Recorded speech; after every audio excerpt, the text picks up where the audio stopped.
बातमी आहे राज्याच्या राजकारणातून। राज्यात पुन्हा एकदा निवडणुकांची रणधुमाळी सुरू झाली आहे। राज्यातील विधान परिषदेच्या 16 जागांसाठी निवडणुका जाहीर झाल्यात। स्थानिक स्वराज्य संस्थांच्या माध्यमातून निवडल्या जाणाऱ्या 16 जागांची जूनमध्ये निवडणूक होणार असल्याचं कळतंय।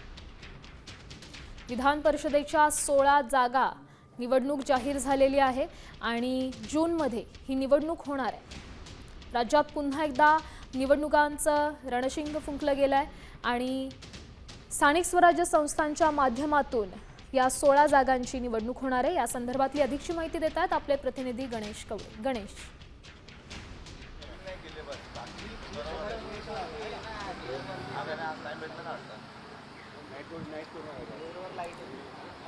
गणेश, आपण पाहतोय विधान परिषदेच्या जागांची निवडणूक जाहीर करण्यात आलेली आहे। कशा पद्धतीने राज्यात राजकीय वातावरण या निवडणुकांसंदर्भात?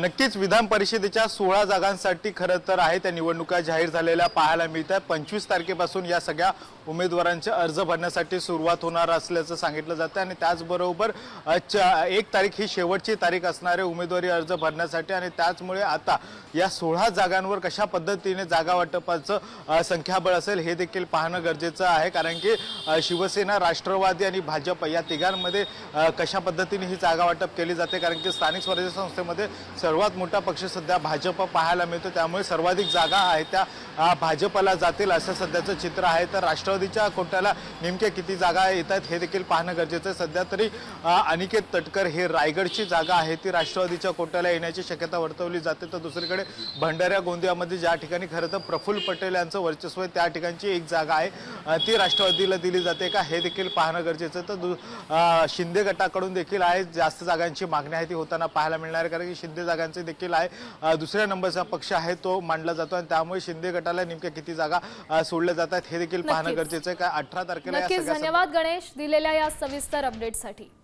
तर सगळ्याच पक्षांनी या निवडणुकांसाठी कंबर कसली आहे। 16 जागांसाठी निवडणूक जाहीर झाली आहे।